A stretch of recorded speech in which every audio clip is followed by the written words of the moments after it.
Assalamualaikum warahmatullahi wabarakatuh. Ya Rabbi bil Mustafa balligh maqasidana waghfir lana ma madha ya wasi'al karami. Ya Rabbi bil Mustafa balligh maqasidana waghfir lana ma madha ya wasi'al karami. Wal habibul ladzi turja syafa'atuhu likulli hawli minal ahwali muqtahimi. Ya Rabbi bil Mustafa balligh maqasidana waghfir lana ma madha ya wasi'al karami.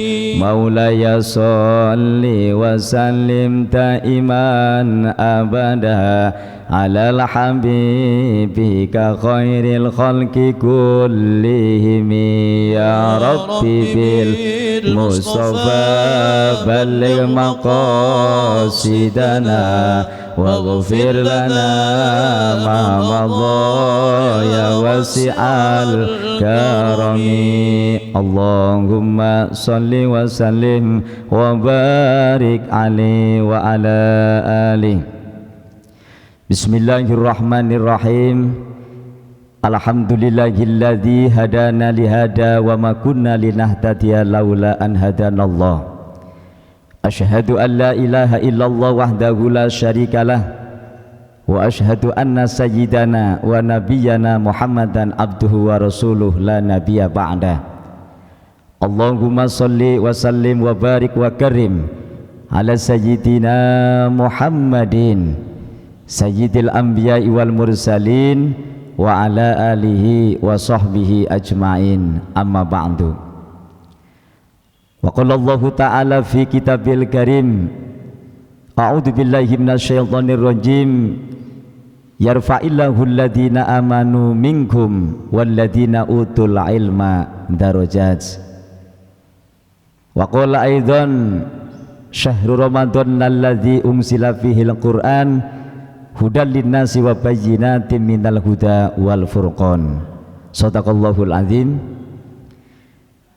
Hadratal mukarramin wal muhtaramin, para alim, para sesepuh, para kiai, para asatidz, wabil khusus yang sama-sama kita hormati Ketua Pengurus DKM kita Masjid Al-Murtadha, beliau Al-Mukarram Bapak Ustadz Haji Dzulqarnain beserta seluruh tim kepengurusannya. Ada diantaranya Ustadz Juwandi Asidiki, Ustadz Nurul Huda, hadir di tengah-tengah kita orang tua kita Bapak Haji Saifuddin, dan juga para asati yang lain, para hujaj, sesepuh bina sepuh, tokoh masyarakat, tokoh pemerintahan, RT RW yang Al-Fakir mohon maaf barangkali tidak bisa menyebutkan namanya satu persatu, tetapi insya Allah tidak mengurangi sedikit pun rasa takzim, rasa hormat saya kepada para tokoh, para sesepuh sekalian, serta seluruh bapak dan ibu jamaah kuliah subuh, jamaah taklim ba'da sholat subuh berjamaah yang insya Allah dirahmati Allah subhanahu wa ta'ala. Hadirin bapak ibu jamaah sekalian yang dirahmati Allah subhanahu wa ta'ala, 2 minggu lalu Al-Fakir hadir di tengah-tengah para bapak ibu, sudah menyampaikan kajian fikih yang berhubungan tentang syarat wajib puasa, rukun puasa, hal-hal yang membatalkan puasa. Nah, insya Allah untuk pagi ini kita akan membahas bagaimana keutamaan atau fadilah bulan suci Ramadan itu sendiri, kemudian bagaimana keutamaan atau fadilah puasa itu sendiri, dan al-muhimmat, hal-hal yang penting, hal-hal yang urgent yang perlu diperhatikan di dalam berpuasa di dalam bulan suci Ramadan. Akan tetapi Bapak Ibu, sedikit saya akan sebelum menyampaikan tentang urgensi ibadah puasa di bulan suci Ramadan, sedikit akan menambahkan keterangan atau jawaban yang 2 minggu lalu ada salah satu jamaah ibu ya yang bertanya bagaimana hukumnya puasa sunnah pada nisfu Sya'ban ya Pak ya. Ini kan masih bulan Sya'ban. Alhamdulillah kita masih dikasih sehat, panjang umur, istiqomah untuk melaksanakan perintah-perintah Allah Subhanahu wa taala. Apalagi sholat berjamaah ini pahalanya cukup besar, diiringi dengan taklim, diiringi dengan halakoh, ilmu-ilmu Allah kita bahas. Jadi saat ini walaupun kita belum meninggal dunia, walaupun belum masuk surga Bapak Ibu, ini hakikatnya kita ini berada di taman surga. Jadi yang namanya majelis ilmu Bapak Ibu, baik itu masjid, musola yang dijadikan majelis ilmu, majelis taklim, madrasah dan pondok pesantren, ini kata Nabi adalah taman surga Pak. Karena di dalam majelis ilmu kita akan mengetahui bagaimana tuntunan kita mencari keselamatan dunia dan akhirat. Mudah-mudahan kita semuanya besok kelak di yaumal akhirah tergolong daripada umat Islam yang benar-benar hidup di dunianya sejahtera, barokah, dan hidup akhiratnya diberikan keselamatan, diberikan kenikmatan di surganya Allah Subhanahu wa taala. Amin ya rabbal alamin. Hadirin jamaah sekalian yang dirahmati Allah Subhanahu wa taala, 2 minggu lalu ada ibu yang bertanya bagaimana hukum puasa sunnah ya Pak ya di bulan Sya'ban, tetapi di pertengahan seperti tanggal 16, 17, 18 sampai akhir bulan Sya'ban. Kemarin saya baru menjawab sedikit agar tidak terjadi salah paham, maka akan saya lengkapi jawaban itu Bapak Ibu ya. Berangkat dari hukum-hukum puasa Bapak Ibu. Jadi hukum puasa itu terbagi menjadi 3 Bapak Ibu. Ahkamus saum, yang namanya hukum berpuasa ini ya, ini dibagi 4. Mungkin secara singkat saja Bapak Ibu. Yang pertama, puasa ini hukumnya wajib. Nah, puasa yang wajib itu contohnya apa saja Pak? 1, puasa Ramadan. Besok nih insya Allah bulan Ramadan kita puasa wajib, fardu ain. Setiap individu kita wajib berpuasa. Yang kedua, puasa qadha. Ketika kita meninggalkan puasa Ramadan, maka wajib mengqadha di bulan Syawal, Dzulqa'dah dan sebagainya. Kemudian yang ketiga Pak, contoh puasa wajib adalah puasa kafarat. Contohnya maaf kemarin sudah dibahas di siang Ramadan, ada sepasangan suami istri yang melakukan hubungan setubuh, bahasa anak mudanya indehoy gitu Pak ya.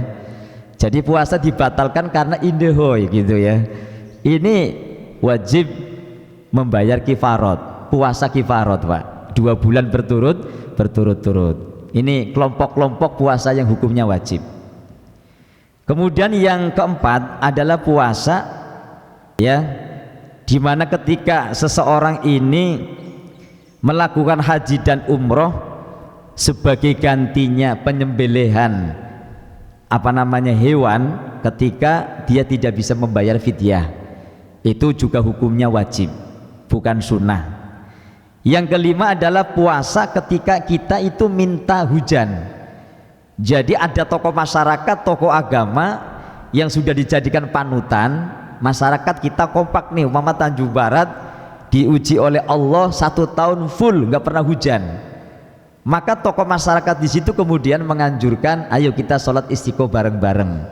Lah puasanya di situ dianjurkan, hukumnya wajib Pak, karena kita ngikutin manut kepada tokoh agama yang menganjurkan itu. Nah ini saya baca dalam kitab At-Taqrirat As-Sadidah. Kemudian yang keenam kelompok daripada puasa wajib adalah puasa nazar, Pak. Jadi kita umpama punya janji, kita dikasih sakit bertahun-tahun, kemudian kita ngomong, ya Allah, andaikan aku besok dikasih kesembuhan, ya Allah, besok saya akan berpuasa 1 bulan penuh umpamanya ya. Itu namanya nazar, Pak, Bu, wajib. Jadi kalau nggak dijalankan ya berdosa secara syariat, begitu Bapak Ibu. Nah, ini kelompok puasa wajib. Nah, yang kedua adalah puasa sunnah, Bapak Ibu. Puasa sunnah ini digolongkan, ada yang namanya puasa sunnah tahunan, ada puasa sunnah bulanan, dan ada puasa sunnah mingguan, Bapak Ibu. Lah, puasa sunnah yang tahunan contohnya puasa hari Arafah ya, dan puasa tanggal 9 dan 10 Asyura. Arafah kan ketika bulan Dzul Hijjah ya Bapak Ibu ya. Nah, kemudian tanggal 9 dan 10 bulan Muharram. Kemudian puasa-puasa yang ada di bulan selain Muharram seperti puasa Syawal 6 hari, itu juga kelompok puasa sunnah yang tahunan, karena dilakukan 1 tahun cuman di momen itu saja Bapak Ibu. Lah, yang kedua Bapak Ibu, ada yang sifatnya itu bulanan. Apa itu? Ayyamul bid.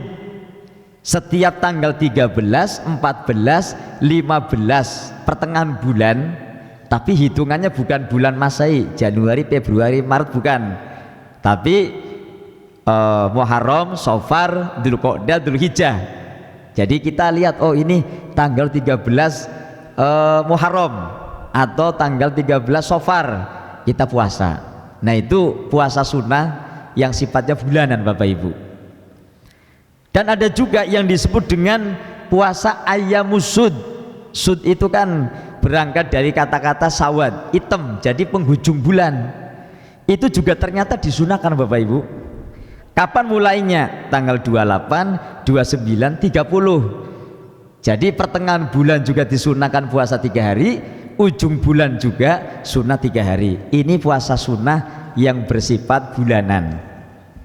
Kemudian ada puasa sunnah Bapak Ibu yang sifatnya mingguan, contohnya hari Senin dan hari Kamis itu.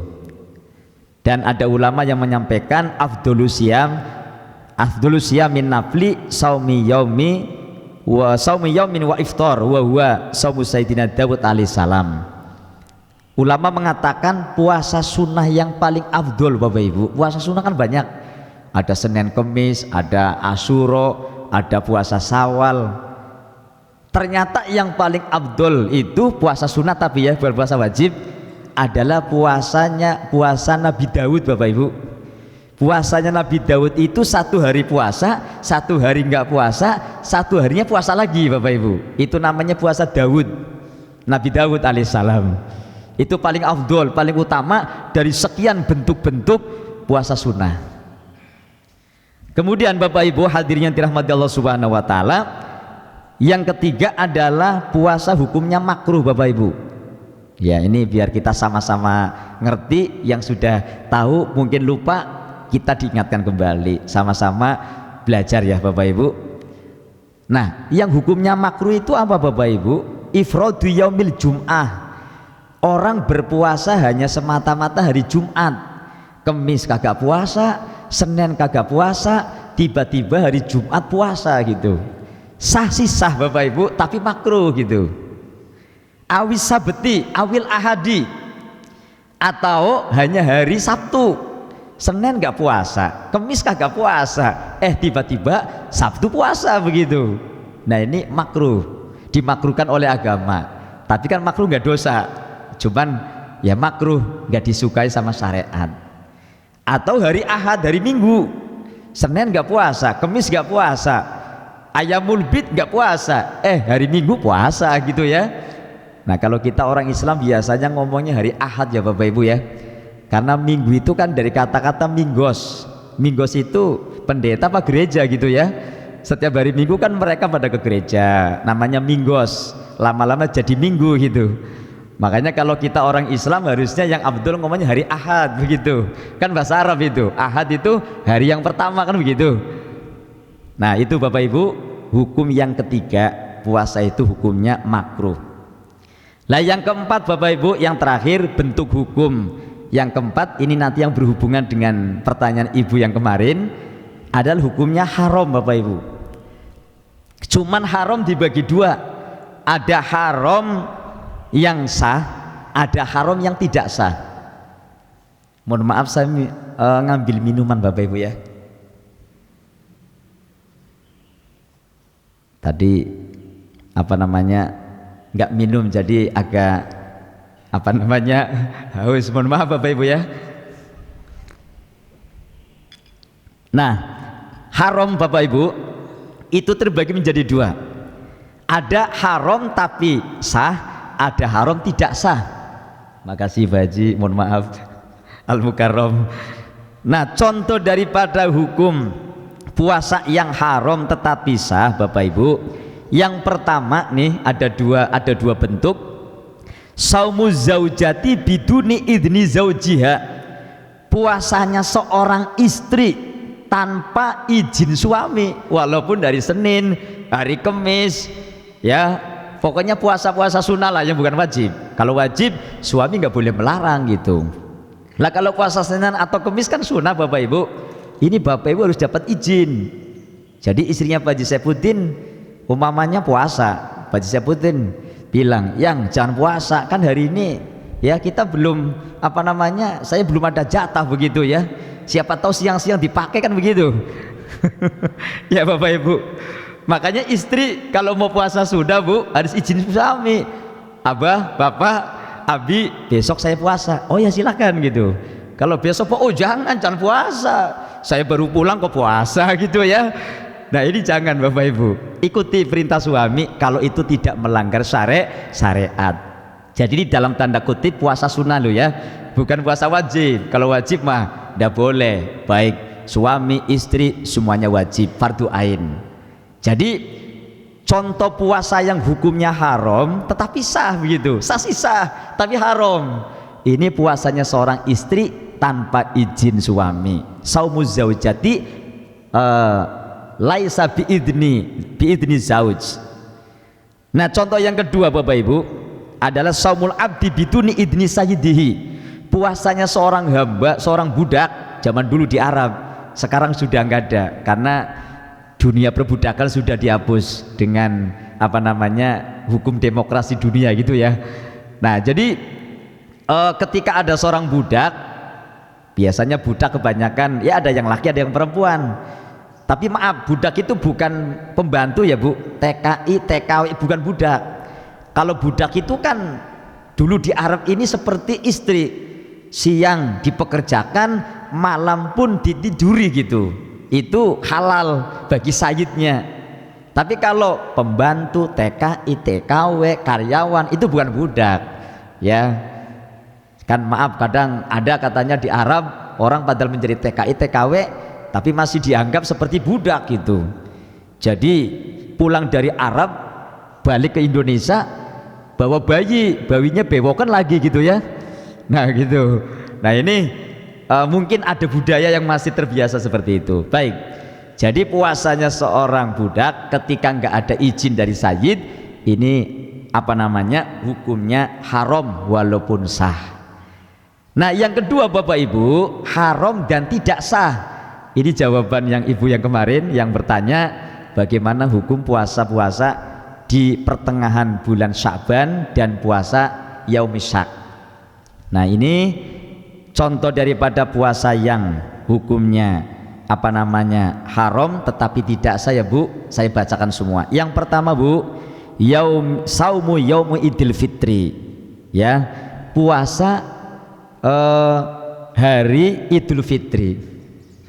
Mohon maaf Pak Ustadz Sarwani agak lupa tadi, sohib saya ini lama baru ketemu, kirain tadi pulang Pak Ustadz. Mohon maaf ya, yang terhormat kawan kami Pak Ustadz Sarwani ya, beliau pengurus DKM Masjid Al-Ikhlas di Kejaksaan, Matollah bituli hayati.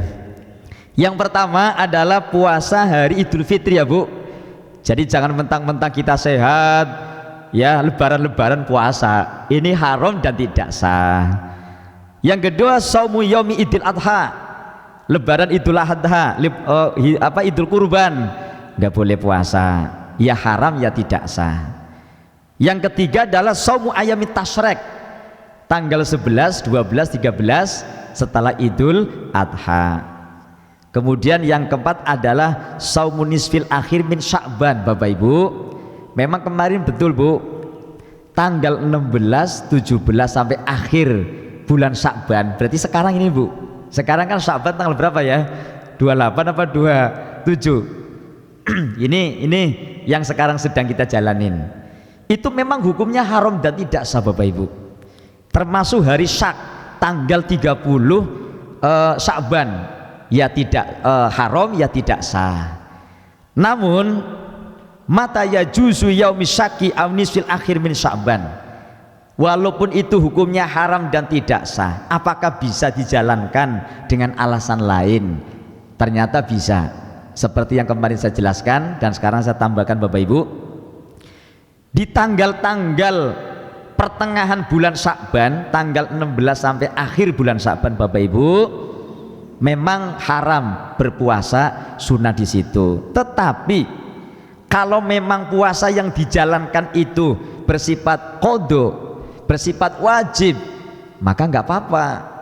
Contoh tahun kemarin ibu ada beberapa hari yang ditinggalkan nggak bisa puasa karena haid atau nifas atau selainnya, baru sempet di tanggal 16 atau 17 atau 18, maka boleh Bu, karena itu puasa wajib, puasa qadha gitu. Yang pertama itu Bu. Yang kedua, idza kana lahu sunnatun mu'tadatun ay wirdun kasaumil itsnain wal khamis. Yang kedua, karena orang itu sudah membiasakan puasa Senin Kamis. Yang kemarin saya terangkan hubungannya dengan puasa syak, puasa keraguan. Jadi kita biasa Senin Kamis, hari Senin puasa, hari Kamis puasa. Nah setelah di hari nisfu Sya'ban, contoh nih besok kan hari Senin ya Bapak Ibu ya, itu kita nggak apa-apa puasa. Kalau kemarin-kemarin kita biasa puasa Senin Kamis ya. Nah yang ketiga, idza wasala nisfu sani bima qablahu, walaupun tidak membiasakan puasa Senin Kamis Bapak Ibu, kita boleh berpuasa di tanggal 16, 17, 18 sampai akhir Sya'ban dengan catatan sebelum tanggal 15, tanggal 16, tanggal 15-nya lah Bu ya, ini kita sudah puasa. Jadi puasanya jangan di tanggal 16-nya doang Bapak Ibu, tanggal 15 puasa, 16 puasa, 17 puasa sampai akhir, dan nggak boleh meninggalkan salah satu harinya, itu nanti jadi haram gitu ya. Nah itu keterangan tambahan Bapak Ibu terkait dengan pertanyaan kemarin, bagaimana hukumnya berpuasa sunnah di pertengahan bulan Sya'ban. Hadirin yang dirahmati Allah Subhanahu wa taala, itu menindaklanjuti atau tambahan keterangan kemarin supaya lebih lengkap, jadi kita nanti tidak bertanya-tanya. Ini saya ambil dari kitab At-Taqrirat As-Sadidah Al-Masail Al-Mufidah, pengarangnya adalah Syekh Zain Ibrahim bin Zain bin Smith Al-Habib ya. Hadirin yang dirahmati Allah Subhanahu wa taala, pada pagi ini kita lanjut pada materi kajian fikih, adalah pentingnya ibadah puasa, urgensi ibadah puasa di bulan Ramadan, yang isinya Al-Fakir akan mengulas keutamaan-keutamaan bulan Ramadan dulu Bapak Ibu. Apa keutamaan daripada bulan Ramadan? Gak bisa aktif nih Pak Ustadz. Ini ya Ustadz ya.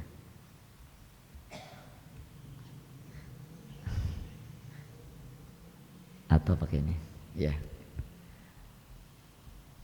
langsung klik ini. Hadirin Bapak Ibu yang dirahmati Allah Subhanahu wa taala, keutamaan bulan suci Ramadan. Kenapa bulan Ramadan itu dikatakan bulan yang penuh berkah, bulan yang mulia? Kemarin juga sudah disinggung. Nah sekarang ya ada beberapa macam Bapak Ibu. Setelah kita mengkaji beberapa kitab, ya cuman bukan hanya ini saja, ini hanya sebagian saja. Yang pertama, kenapa Ramadan itu adalah bulan yang istimewa, bulan yang mulia, bulan yang paling mulia di antara bulan-bulan yang lain? Yang pertama adalah sebagai bulan yang di dalamnya diturunkan kitab-kitab Allah. Jadi beberapa kitab-kitab Allah yang dijadikan panduan, yang dijadikan panutan umat dari beberapa nabi, Bapak Ibu, ini hampir semuanya diturunkan di bulan suci Ramadan. Yang pertama, Al-Quran diturunkan pada tanggal 17 Ramadan. Yang kedua, suhuf Nabi Ibrahim. Suhuf itu lembaran-lembaran, jadi kitabnya tidak setebal Al-Quran Bapak Ibu. Ya, ini diturunkan juga pada malam pertama Ramadan. Yang ketiga, Taurat, kitab Taurat, ya, sebagai mujizatnya Nabi Musa alaihissalam, itu diturunkan pada tanggal 16 Ramadan. Jadi Ramadan adalah banyak peristiwa-peristiwa bersejarah di mana Allah itu menurunkan kitab tuntunan, ya, umat ini dari beberapa nabi-nabinya Allah. Kemudian kitab Injil Bapak Ibu, ini yang dimujizatkan kepada Nabi Isa alaihissalam, juga turun pada tanggal 13 Ramadan. Kemudian kitab Zabur yang diturunkan untuk Nabi Daud alaihissalam pada tanggal 18 Ramadan. Nah kemudian, jadi yang pertama tadi karena beberapa kitab-kitab suci sebagai panduan daripada umat Islam dari beberapa nabi-nabi selain Nabi Muhammad SAW, ini mayoritas diturunkan di bulan suci Ramadan Bapak Ibu. Kenapa Ramadan dikatakan istimewa? Yang kedua Bapak Ibu adalah di dalam bulan Ramadan terdapat kewajiban berpuasa, di mana fadilahnya puasa itu sangat besar. Keutamaan berpuasa wajib ini sangat hebat. Yang pertama, ya, orang makan dan minum yang paling nikmat ya Bapak Ibu. Ini diantara fadilahnya puasa, ya. Sehingga Allah mengatakan di dalam Al-Quranul Karim, ya, surat surat Al-Haqqah ayat 24 di sana dikatakan, kulu washrobu hani'am bima aslabtum bil ayyamil khaliyah. Makanlah kalian semuanya, minumlah kalian semuanya dengan nikmat-nikmat, ya, nikmat-nikmat dengan sebab kalian semua mengerjakan ibadah-ibadah yang telah lalu, yang dimaksud ayyamis syam dalam tafsirannya adalah hari-hari berpuasa. Jadi diantara keistimewaan daripada berpuasa Bapak Ibu ya, ini karena di dalam bulan Ramadan ada puasa yang wajib, ya, sehingga kita kalau berpuasa, ya, rasanya itu sangat nikmat, sangat enak dibanding dengan hari-hari yang lain. Orang-orang jualan pun pada habis semua, kolak habis, ya, es campur habis, semuanya begitu Bu, berkah. Jadi karena Allah memberikan syariat yang namanya berpuasa Ramadan. Nah yang kedua Bapak Ibu, salah satu di antara keistimewaan daripada puasa Ramadan adalah mendapat pahala dan diampuni dosa-dosanya. Nah dalam ayat Al-Quran dikatakan, was-shaimina was-shaimat wal hafidina furujahum wal hafidati wadzakirinallahu katsiran wadzakirat adallahu lahum maghfiratan wa ajrun azima. Yang kesimpulannya di ujung daripada ayat ini, orang-orang yang berpuasa, ya, sudah Allah sediakan mereka sebagai orang-orang yang diampuni dosa-dosanya oleh Allah Subhanahu wa taala, dan juga diberikan pahala yang agung, pahala yang besar. Itu diantara keistimewaan daripada puasa Bapak Ibu. Nah kemudian keistimewaan berikutnya Bapak Ibu mengenai puasa, ya, di dalam hadis qudsi dikatakan kullu hasanatin bi asyri amsalihha ila sab'imi'ati dzifin ila siyamu fawali wa ana ajzibihi. Setiap ibadah, setiap kebaikan yang kita kerjakan Bapak Ibu, itu pahalanya dilipat gandakan dari mulai 10 sampai 700 ya pelipatan pahalanya, kecuali puasa Bapak Ibu. Jadi kalau puasa ini memang rahasianya Allah, hanya untuk Allah yang mengetahui, manusia itu tidak ngerti. Kalau ibadah-ibadah yang lain Allah terangkan, ketika Anda beribadah seperti ini loh kalian dapat sekian, ketika kamu melakukan begini pahalanya sekian, itu diterangkan. Tapi khusus puasa, karena puasa yang tahu hanya kita dengan Allah ya Bapak Ibu. Ketika kita puasa kan orang tidak tahu, mungkin di kamar kita minum, di kamar kita makan, begitu keluar dari rumah pura-pura kita badannya itu lemes, pura-pura kita banyak meludah, ternyata nggak puasa. Karena yang tahu hanya kita dan Allah. Makanya puasa adalah ibadah yang pahalanya itu hanya Allah yang tahu. Itu keistimewaannya. Hadirin, kemudian di antara keistimewaan puasa ya, sebagaimana di dalam hadis Rasul mengatakan, di sana dikatakan dalam hadis Rasul, lisoimi farhatani, orang yang berpuasa itu akan mendapatkan dua kegembiraan, dua kebahagiaan. Yang pertama adalah idza aftara fariha, ketika kita berbuka puasa rasanya itu gembira, rasanya seneng ya, rasa haus akan hilang, rasa lapar juga hilang. Itu kenikmatan di dunia Bapak Ibu.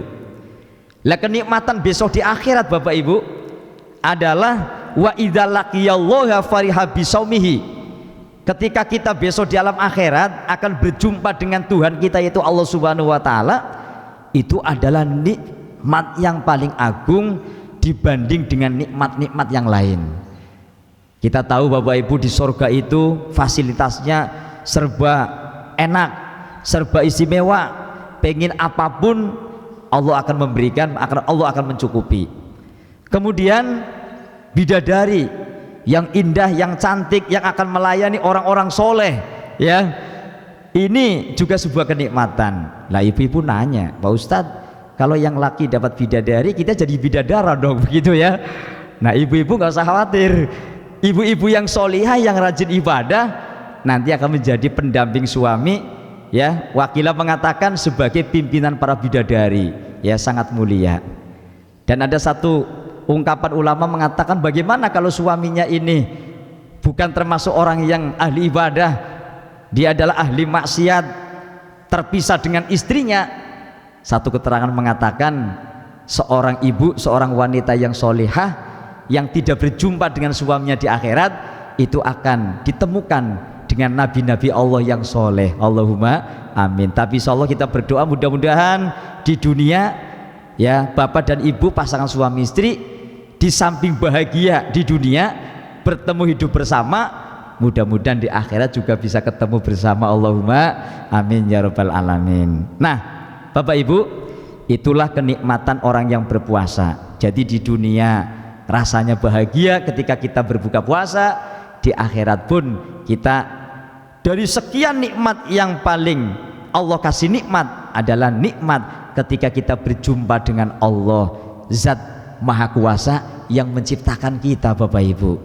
Mungkin gambarannya gini ya Bu ya, kalau kita bertamu di rumah orang, melihat taman yang indah, senang melihat taman, melihat rumah yang mewah, mata kita merasa indah, senang dan sebagainya. Tetapi lebih senang, lebih bahagia manakala bertemu dengan yang punya rumah. Betul betul ya Bu, itu gambarannya begitu Bapak Ibu. Anggap saja mungkin istana negara, walaupun seorang presiden hanya memiliki sementara, kita ke istana ada kebanggaan, melihat dengan berbagai fasilitas yang istimewa, bahagia. Tetapi ketika ketemu dengan presiden ya, dibikin cerita kemana-mana begitu ya. Ini terlepas dari masalah politik suka dan tidak suka ya. Yang jelas ketika ketemu presiden itu bangga, wah saya barusan ketemu presiden. Seorang juga sama besok di akhirat Bapak Ibu. Walaupun surga itu sudah Allah fasilitas dengan nikmat yang berbagai nikmat ya, tetapi lebih nikmat ketika bertemu dengan Allah. Nah itu adalah akan difasilitaskan bagi orang-orang yang berpuasa, berbahagia ketika bertemu dengan Tuhannya. Nah saya teringat dengan apa namanya ini buka puasa. Tadi saya barusan membagikan lembaran daripada doa untuk berbuka puasa ya Bapak Ibu, karena selama ini banyak yang tidak tepat penempatannya. Jadi sebenarnya kan ada doa sebelum berbuka, ada doa setelah berbuka gitu, berbuka puasa. Umumnya kadang-kadang mana anak kecil, orang tua juga yang nggak tahu, itu kan mau berbuka puasa dia berdoa Allahumma lakasumtu ya wa ala rizkika aftortu wa bika amantu dan sebagainya. Padahal doa ini penempatannya adalah setelah buka puasa Bapak Ibu, setelah kita minum, setelah kita makan kurma, karena sunnahnya buka puasa itu kan itu makan kurma Bapak Ibu. Kalau nggak ada kurma, air putih juga nggak apa-apa kan gitu ya, tapi sunnahnya kurma Bu ya. Makanya berbelanjalah kurma saat ini, kita siapkan besok untuk berbuka puasa. Nah jadi belanjanya dapat pahala karena sudah kita niatkan untuk berbuka puasa. Nah yang betul ini doa saya kutip dari kitab Kanzun Najah Wasurur, yang makhudnya ini dari Al Habib Umar bin Abdurrahman bin As-Saqaf. Kitabnya itu Kanzun Najah Wasurur, pengarang kitabnya Asy Abdul Hamid Qudsi. Nah itu doa sebelum berbuka puasa sebenarnya sudah sering Bu Pak dilantunkan oleh anak-anak kita. Kan biasanya menjelang maghrib ya, itu kan dibaca-bacaan begini, asyhadu an la ilaha illallah astaghfirullah as'alukal jannata wa a'udzu bika minan nar. Nah ini kalau pakai huruf hamzah itu menunjukkan pribadi. Kalau mau dijamakkan karena kita doanya bareng-bareng untuk semuanya, tinggal ganti nun Bu Pak.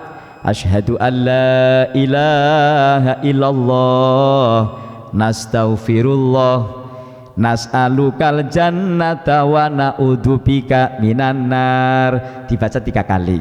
Habis itu disambung Allahumma innaka afuwun karim tuhibbul afwa fa'fu anna kalau jamak. Kalau sendirian fa'fu anni gitu. Nah ini sebelum berbuka puasa Bapak Ibu. Dan ada tambahan dari hadis Anas bin Malik. Jadi setelah doa ini boleh ditambah Bu, ya azim anta ilahi la ilaha ghairuka ighfiri dzambal azim fa innahu la yaghfiru dzambal azim illal azim. Ini tambahannya.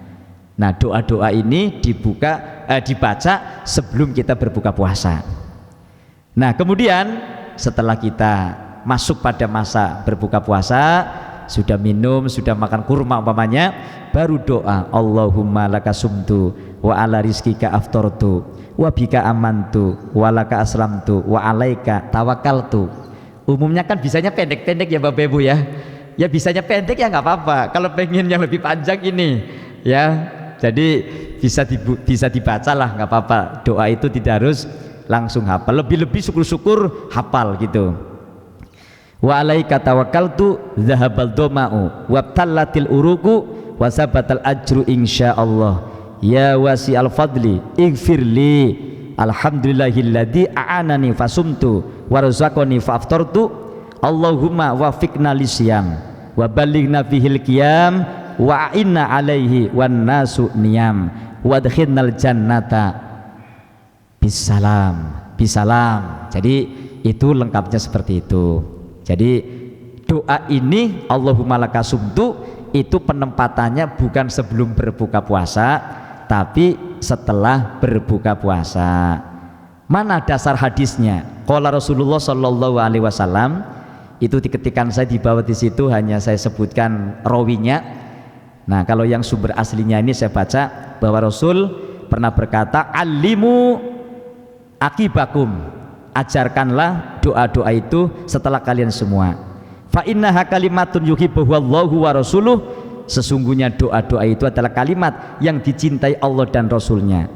Wa yasluhu biha amru dunya wal akhirah, ya maka persoalan dunia, persoalan akhirat itu menjadi apa namanya baik, menjadi sejahtera, menjadi berkah.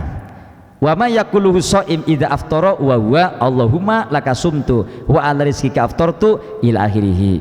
Jadi doa ini adalah doa maksurat, doa yang bukan karangan ulama Bapak Ibu. Jadi doa tadi asyhadu alla ilaha illallah sebelum berbuka puasa, dan setelah berbuka puasa Allahumma lakasumtu, ini langsung dari Rasulullah Shallallahu Alaihi Wasallam. Kan doa ada dua, ada yang maksurat, ada yang ghairu maksurat. Apakah boleh Pak Ustadz? Boleh. Kita ahli bahasa Arab, nyusun doa, ya nggak apa-apa selagi itu susunannya bagus, bener. Makanya kan perlu belajar nahwu shorof, gramatika Arab, kan begitu. Nah itu yang ghairu maksurat. Nah kalau doa-doa yang langsung sumbernya ada hadis Nabi Bapak Ibu, itu namanya maksurat, berarti langsung dari Rasulullah gitu. Kayak kita membaca sholawat, sholawat itu ada yang sholawat langsung dari Nabi, ada yang sholawat yang disusun oleh sahabat, sholawat yang disusun oleh para ulama begitu. Apakah boleh Pak Ustadz? Ya boleh, cuman yang paling afdol adalah baik itu doa maupun sholawat yang redaksinya langsung dari Rasulullah Shallallahu Alaihi Wasallam. Walaupun ulama atau mungkin ke atasnya sahabat juga bisa membuat susunan doa dan sebagainya.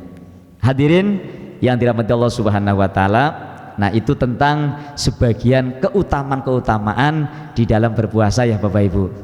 Kita masuk selanjutnya nomor 3 Bapak Ibu, masih berhubungan dengan fadilah, keutamaan daripada bulan suci Ramadan.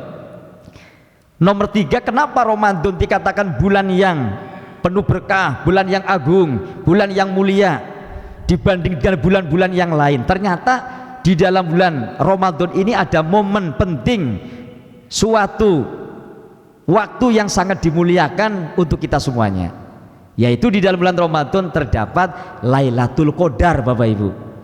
Jadi Lailatul Qadar itu di mana suatu malam Allah menampakkan takdir kita kepada para malaikat.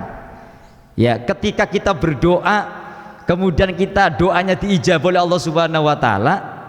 Jadi takdir itu kan ada takdir mubrom, ya, ada takdir mu'alak. Nah, yang bisa dirubah itu yang mu'alak. Ketika doa kita diijabah oleh Allah Subhanahu wa taala, maka Allah yang merubah begitu. Nah, kalau yang nggak bisa dirubah, contohnya mubrom ini seperti jenis kita. Ibu sudah jadi perempuan, jangan berdoa ya Allah aku pengen jadi laki-laki, ya Allah, udah nggak bisa Bu. Atau bapak-bapak, ya Allah aku pengen jadi perempuan gitu, ya nggak bisa. Itu namanya takdir mubrom yang sudah nggak bisa dirubah. Nah, tapi kalau yang namanya takdir mu'alak, mungkin ya seperti adanya rizki, adanya kenikmatan. Ya Allah, saya mohon ya Allah agar hidup saya lebih sejahtera, lebih berkah, lebih cukup dan sebagainya. Nah, tentunya kan bukan hanya berdoa ya Bapak Ibu. Kita sebagai orang ahlus sunnah wal jamaah ada ikhtiar, ada doa. Pengen kaya, pengen jadi sejahtera, tidur terus cuman berdoa saja, ya ikhtiar. Ada kasbi, ada usaha begitu. Walaupun nanti makomnya orang itu ada makomnya orang yang cuma duduk aja doa karena dengan ilmunya ya Pak Bu, itu rezeki datang sendiri itu ya. Dan ada orang yang makomnya kalau enggak kerja enggak makan begitu ya, itu makom ikhtiar, makom kasbi gitu. Nah, kalau makomnya para wali, walaupun dia enggak kerja, enggak nyangkul, harta datang sendiri Bapak Ibu ya. Nah, tentunya kan standarnya bagaimana kedekatan kita dengan Allah Subhanahu wa taala. Baik, Lailatul Qadar Bapak Ibu, ulama banyak berpendapat. Ada ulama yang mengatakan kalau kita pengen ketemu yang namanya Lailatul Qadar, kita tiap hari menghadang terus dengan cara kita sholat malam, sholat taraweh. Setiap hari kita taraweh aktif, nggak pernah bolong, nggak pernah istirahat, nggak pernah berhenti. Insya Allah ya, ini kan ijtihad ulama Bapak Ibu, itu dapat Lailatul Qadar. Tarawehnya 20 ya Pak ya? Iya, bukan 8 ya. Iya, saya bawa kitab Hujjah Ahlus Sunnah wal Jamaah tentang tarawih Bapak Ibu. Jadi ya ini sih sebagai apa namanya tambahan wawasan. Ulama mengatakan demikian Bapak Ibu ya. Walhasilu annal a'immah al-arba'ah al-madhkura ikhtaru. Imam-imam yang ada 4, Imam Syafi'i, Imam Hambali, Imam Maliki, Imam Hanafi, itu kan dari Ahlus Sunnah wal Jamaah. Mereka sepakat memilih anna adatat tarawih isruna rakaatan siwal witri. Jadi yang namanya tarawih itu ya 20 rakaat ditambah dengan witir. Wal qailu anna adadaha samanu rakaatin khariqun limakhtaru wa mukhalifuhu. Adapun orang yang bilang, orang yang ngomong, orang yang berkomentar bahwa bilangan atau jumlah tarawih itu ada 8, itu khariqun lima ikhtaru, itu berbeda pendapat, bahkan dikatakan mukhalif, bertentangan dengan ulama yang ada 4 ini. Kita kan katanya ngakunya Ahlus Sunnah wal Jamaah. Nah terus fayam bagi ayum bada kalamuhu walayul tafatu ilaihi. Oleh karena itu pendapat ini nggak boleh diabaikan, harus dilestarikan. Walaysa huwa min ahli sunnah wal jamaah alladzina humul firqatun najiyah. Kalau yang tarawihnya itu apa namanya bukan 20 tetapi 8, itu katanya bukan ahlus sunnah wal jamaah, di mana ahlus sunnah wal jamaah adalah al firqah an najiyah, golongan yang katanya kan selamat, wa hiya Rasulullah alaihi washabuh, Rasul dan sahabat ada di situ. Nah pertanyaannya begini Bapak Ibu, yang dimaksud 8 mereka melakukan tarawih ini gini, dia meyakini bahwa tarawih itu 8 rakaat gitu, kemudian tarawih itu 8 bukan 20 gitu. Itu kata ulama laisa min ahli sunnah. Tapi kalau begini, wah saya kuatnya cuma 20, cuma 8, dia tahu tarawih itu 20 gitu, cuman mampunya 8. Ya kalau di sini kan syariatnya 20 ya Bapak Ibu. Kalau kita ngerjain tarawih kurang dari 20, dapat pahala nggak Pak Ustadz? Ya selama ikhlas dapat pahala, tapi bukan pahalanya tarawih begitu. Ya berpahala sih pahala Bapak Ibu. Tapi kalau kita ngelihat syariat bukan pahalanya tarawih, karena tarawih itu 20 rakaat. Dan ini sepakat semua ulama-ulama Ahlus Sunnah wal Jamaah. Kalau kita kan ngikutinya madzhab Syafi'i. Dan madhab lain yang masih ahli sunnah wal jamaah, ada Imam Maliki, ada Imam Hambali, ya, ada Imam Maliki, Hanafi, Hambali, yang 3 itu. Dan saya baca lagi ke bawahnya Bapak Ibu, Sumakola Syekh, ya, seorang guru, seorang ulama mengatakan, lakin huna kaman yakulu, tetapi di sana ada orang yang berkomentar, innat tarawiha sama nurokaatin mustanadan ila hadisi Aisyata radhiyallahu anha. Yang ngomong 8 ini, oh saya juga ada dasarnya gitu, ada hadisnya katanya, dan ini riwayat dari Siti Aisyah gitu. Nah dikomentari ya bahwa dia itu landasannya begini, maka Rasulullah yazidu fi Ramadana wala fi gori al ida asrota rakaatan. Ini redaksi hadis yang dari Siti Aisyah yang dipahami mereka yang 8 rakaat sebagai tarawih. Padahal di sini Rasul mengatakan, di sini Aisyah mengatakan Rasulullah tidak pernah menambahkan di dalam Ramadan maupun di selain Ramadan ya atas 11 rakaat. Nah ke bawahnya diterangkan bahwa penyandaran hadis ini nggak benar. Intinya hadis yang disandarkan kepada Siti Aisyah bahwa Nabi itu tidak pernah melebihi sholat sunnah yang 11 rakaat itu arahnya ke witir, bukan tarawih gitu. Kalau yang namanya tarawih ya 20. Nah berarti mungkin mereka pahamnya tarawihnya 8, witirnya 3, jadi 11 gitu. Nah ini pemahaman hadisnya yang perlu diluruskan. Tapi kan kalau kayak begini repot juga ya Bu ya, kadang-kadang kalau sudah merasa benar itu repot ya, makanya mainnya harus pakai kitab. Kalau nggak pakai kitab ya kita mau bersandar kemana begitu. Hadirin yang dirahmati Allah Subhanahu wa taala, karena ini menyinggung tentang tarawih, maka perlu saya tegaskan ini kitabnya namanya Hujjah Ahlus Sunnah wal Jamaah, ditulis oleh Kiai Haji Ali Maksum dari Krapyak Jogja. Beliau karena melihat banyak perdebatan di sini, bukan hanya membahas tentang tarawih saja, tetapi seperti ditetapkannya masuk Ramadan, awal bulan Syawal, bagaimana membaca Quran, sedekah yang dikirimkan kepada mayit. Ini ada semua Bu, Pak, di dalam kitab ini, supaya kita tidak dikatakan bentar-bentar bid'ah gitu ya. Lah bid'ah dari mana? Orang ada dasarnya ya. Mungkin bid'ah casingnya. Zaman dulu ketika Rasulullah hidup nggak ada tahlilan kayak sekarang ini, tapi kontekstualnya itu ada, bahwa Rasulullah bilang kalau ada orang meninggal bacakan Al-Quran, kalau ada orang meninggal bacakan surat Yasin. Dan di dalam hadis mengatakan fa inna hadayal ahyalil amwat ad-du'a wal istighfar. Hadiah yang paling utama, hadiah yang paling istimewa dari orang yang hidup untuk orang yang meninggal dunia adalah ad-du'a wal istighfar. Nah, hadis ini diawali dari mal mayyitu fil qabri ya, illa kal ghoriqil mughawis. Tidak ada seorang mayit yang ada di kuburan kecuali bagaikan orang yang tenggelam di laut, tenggelam di kali, dia butuh pertolongan begitu. Berharap doa-doanya anak, istri, keluarga yang ditinggalkan.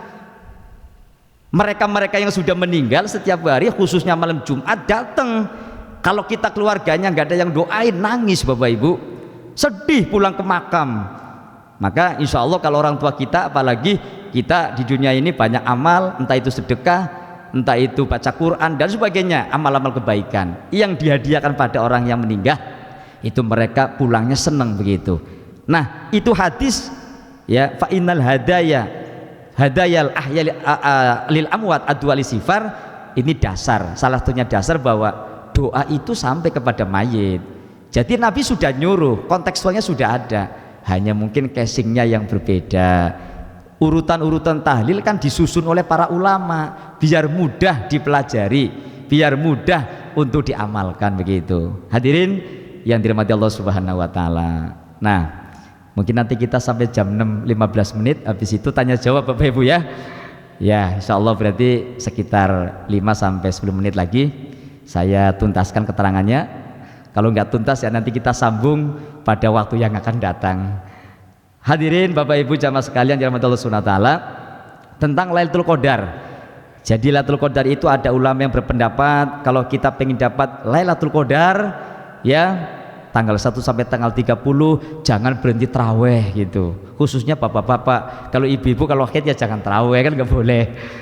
Nah terus ada Imam Ghazali juga yang berpendapat tanggal-tanggal ganjil ya, pada tanggal 21 Ramadan, tanggal 23, 25, 27 dan tanggal 29. Nah itu nanti kajiannya kalau mau membahas Lailatul Qadar mungkin lebih fokus, lebih banyak lagi. Nah itu diantaranya kelebihan keistimewaan daripada bulan suci Ramadan Bapak Ibu ya. Jadi di dalamnya itu ada peristiwa penting untuk kebahagiaan kita bersama, baik bahagia di dunia maupun bahagia akhirat. Selanjutnya Bapak Ibu yang keempat adalah kenapa Ramadan dikatakan bulan yang istimewa. Segala amal ibadah yang dikerjakan di bulan suci Ramadan pahalanya dilipat gandakan dari 10 pahala sampai 700 pahala, kecuali puasa itu hanya Allah yang memilikinya.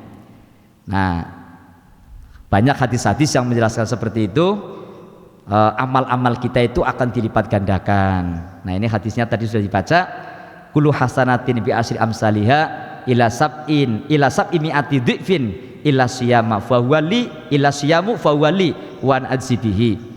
Jadi seluruh amal-amal selain puasa ini ya itu pahalanya terhitung dari 10 sampai 700 kecuali puasa. Nah puasa ada di dalam bulan suci Ramadan. Ada lagi hadis lagi yang mengatakan lau ta'lamu ummati ma fi ramadhana la tamannau an takuna sanatu kulluha Ramadan.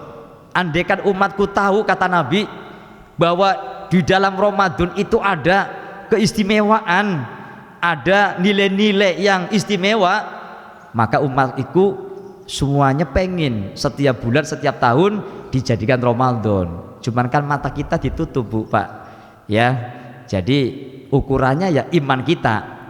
Jadi walaupun tertutup, kalau imannya kemudian terbuka, mata hati kita juga terbuka, mungkin bisa sampai ke sana. Tapi yang jelas itu adalah pengandian Nabi, berarti kan sulit terjadi kalau nggak diukur dengan keimanan kita. Nah di situ lanjutannya li'annal hasanata mujtami'atun, kebaikan-kebaikan terkumpul di dalam bulan Ramadan. Kemudian ada lagi li'annad da'awati mustajabatun, doa-doa itu diistijabah, itu dikabul, diterima oleh Allah Subhanahu wa taala. Nah ujungnya wal jannata mustaqotun lahum, surga itu merindukan kepada orang-orang yang berpuasa. Berpuasa Ramadan ada di bulan-bulan suci Ramadan. Hadirin, selanjutnya nomor 5 adalah Ramadan bulan yang paling mulia dibanding dengan bulan-bulan yang lain. Itu sudah pasti sebagaimana amalan-amalan yang sudah dijelaskan. Yang keenam Bapak Ibu, orang yang bergembira dengan datangnya bulan Ramadan, maka Allah akan mengharamkan jasadnya dari api neraka. Man fariha biduhil Ramadan haramallahu jasadahu ala niron. Jadi belum puasa saja dia sudah senang, sudah bergembira, sudah siap-siap besok kita mau puasa, nanti malam kita mau traweh, beli minyak wangi, beli baju yang bagus buat ibadah begitu. Itu bentuk-bentuk rasa gembira ya Bapak Ibu. Jangan alah ini mau Ramadan tiap hari puasa, dagang kayak nggak biasanya maunya gitu ya. Nah lemes dah. Nah ini namanya tidak punya motivasi, tidak punya girang, rasa seneng Bapak Ibu ya. Nah mari, rasa seneng, rasa girang itu karena dimotivasi oleh ketertarikan kita, keimanan kita ya. Kita akan menghadapi bulan yang suci, bulan yang istimewa. Yang kedelapan Bapak Ibu ya, yang ketujuh mohon maaf, mencari ilmu di bulan Ramadan. Kita ngaji ya, taklim, ngaji, mencari ilmu di bulan Ramadan diberi keutamaan oleh Allah. Satu langkah bagikan ibadah 1 tahun dan berada dalam perlindungan Allah. Jadi kalau Bapak Ibu dari rumah ke sini ke masjid mendengarkan ceramah-ceramah ilmu-ilmu Allah dibahas oleh para ustadz, oleh para kiai, oleh para mu'alim, maka kita sambil berjamaah sholat menuju ke masjid, menuju ke musola, menuju ke majelis taklim Bapak Ibu, ketika berada di bulan suci Ramadan. Ini hadis dikutip dari kitab Dzurratun Nasihin. Terlepas apakah ini hadis doib atau hadis soheh, kalaupun toh ini hadis doib, ya minimal menjadi motivasi kita untuk beribadah. Apa Bapak Ibu? Man hadoro majlisal ilmi, barang siapa yang menghadiri majlis ilmu fi Ramadana, di bulan Ramadan, kataballahu lahu bikulli qadami ibadati sanatin wa yakunu ma'itahtal arsy. Orang yang hadir di majlis ilmu di bulan Ramadan Bapak Ibu, setiap langkahnya ini akan diberikan pahala ya. Jadi satu langkah ini diberikan seperti kita beribadah selama 1 tahun. Itu ketika kita taklim, mendengarkan pengajian, nyari ilmu di bulan suci Ramadan. Kemudian yang ke-8 ya, itu siapa orang yang melanggengkan sholat berjamaah Bapak Ibu. Masjid ini kan tempatnya berjamaah ya Bapak Ibu. Walaupun kita sholat di rumah boleh-boleh saja, tetapi yang afdol adalah sholat berjamaah. Siapa orang yang melanggengkan sholat berjamaah di bulan Ramadan, sholat yang 5 waktu itu, zuhur, asar, maghrib, isya, subuh, maka 1 rakaat yang ia kerjakan akan diganti oleh Allah berupa kota yang di dalamnya dipenuhi dengan nikmat-nikmat Allah. Kota, bukan kuota ya Bapak Ibu ya. Nah, kota suatu wilayah yang indah yang ada di surganya Allah Subhanahu wa ta'ala. Kadang seorang gubernur memiliki kekuasaan wilayah provinsi saja dia berbangga, padahal hakikatnya bukan milik dia. Lah ini kita Bapak Ibu yang berpuasa di bulan suci Ramadan, semoga kita puasanya juga dikabul Allah Subhanahu wa ta'ala.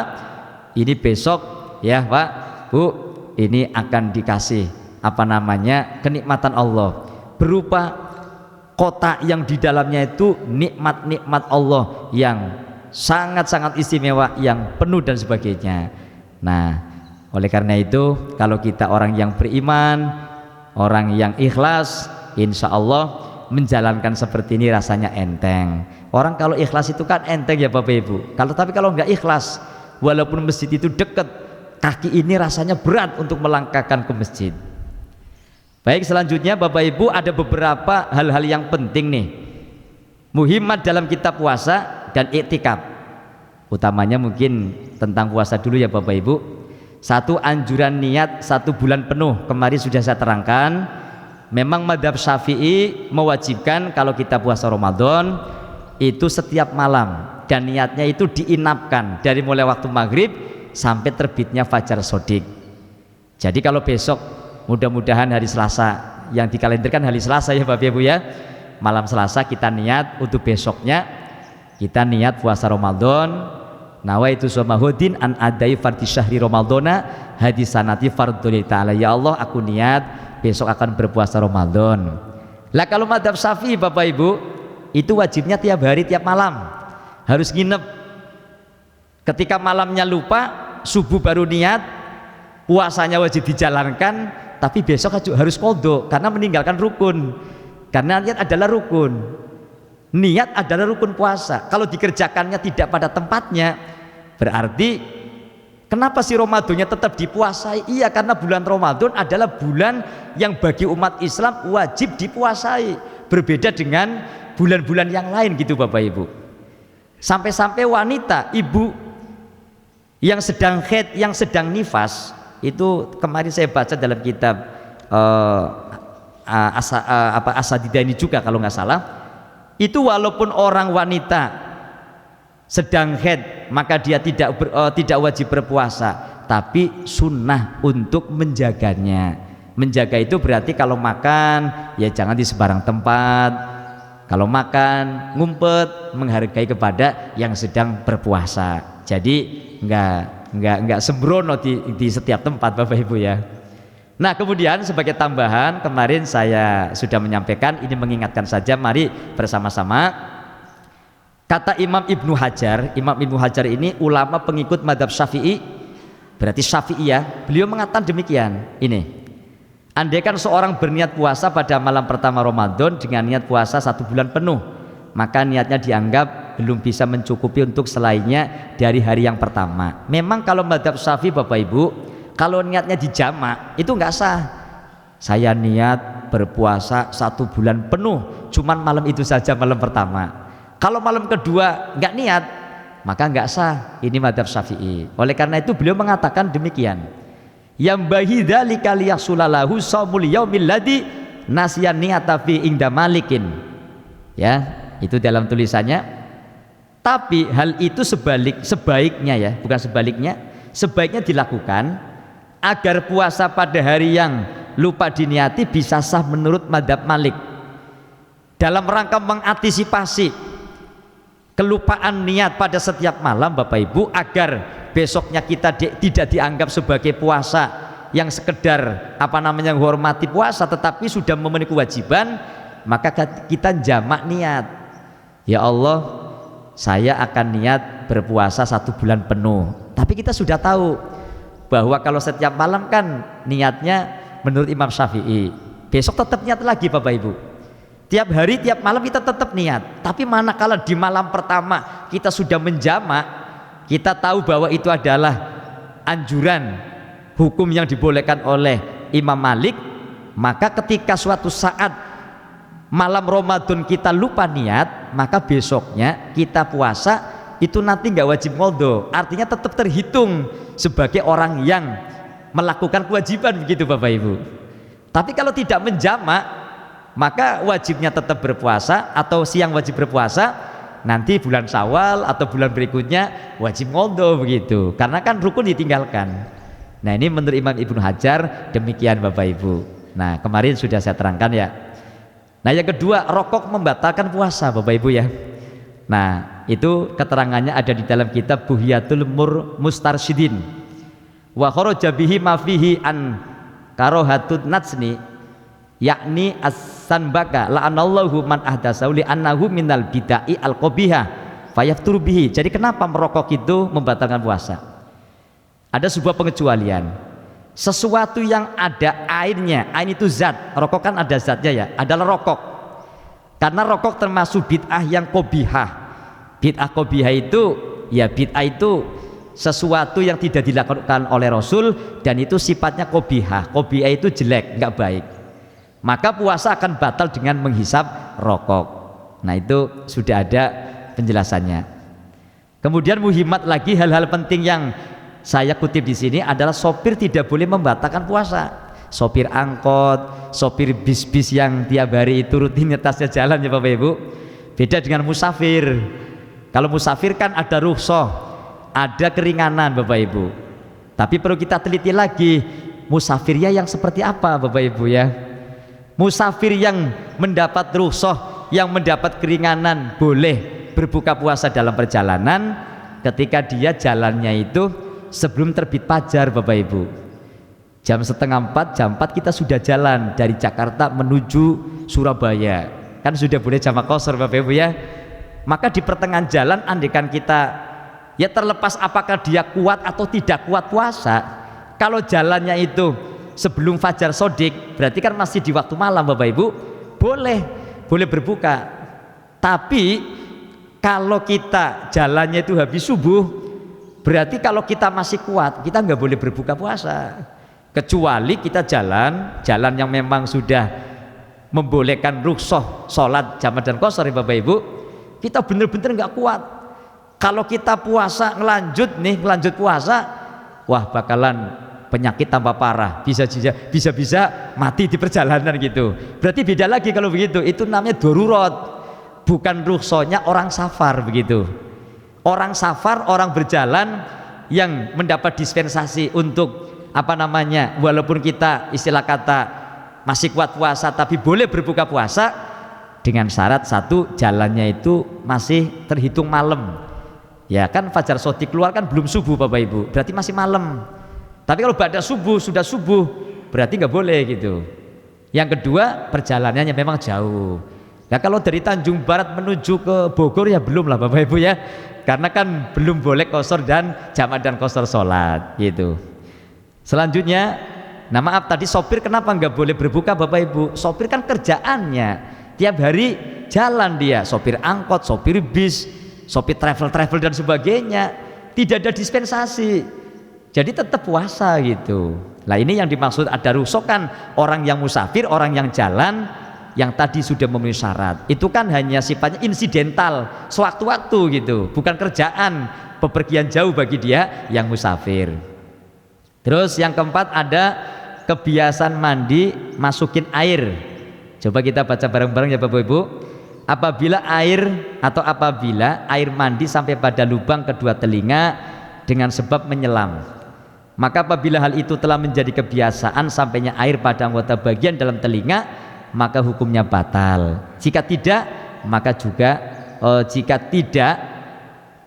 maka ini harusnya batal, maaf ini ketikanya aftara wa illa fala ya. Jadi maksudnya begini, kalau lawasola ma'ul husli ila somahaini bisa babil inghimas, jadi orang yang di hari-hari biasa kalau mandi nyilem gitu, menyelam, dan biasanya ketika menyelam ini telinganya atau hidungnya itu kemasukan air gitu. Lah kalau kita sudah tahu bahwa kita punya kebiasaan seperti itu, ya di bulan puasa kita jangan nyilem gitu, nanti jadi batal kayak gitu.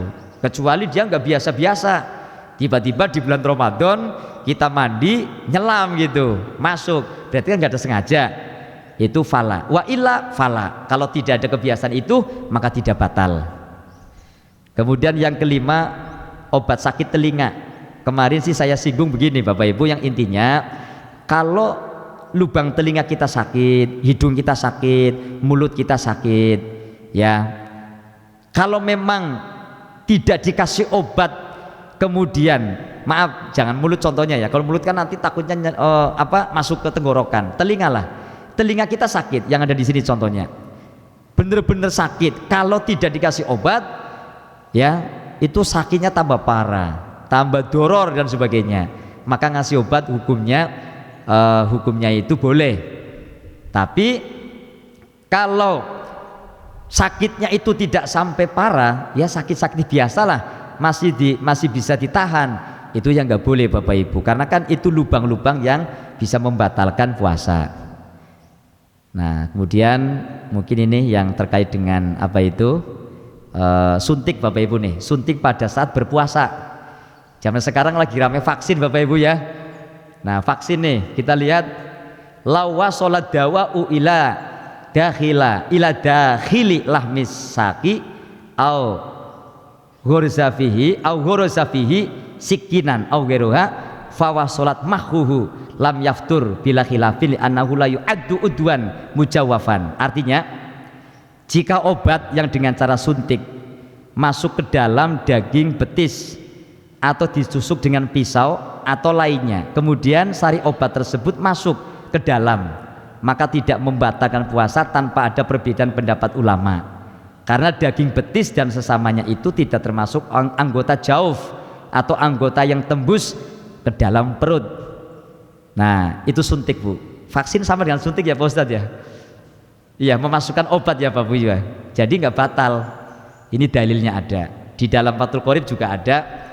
Nah kalau yang dimasukkan langsung ke lubang yang asli ya itu batal kalau kecuali dalam kondisi darurat. Nah itu Ustadz kemarin swab juga udah dibahas Pak Ustadz.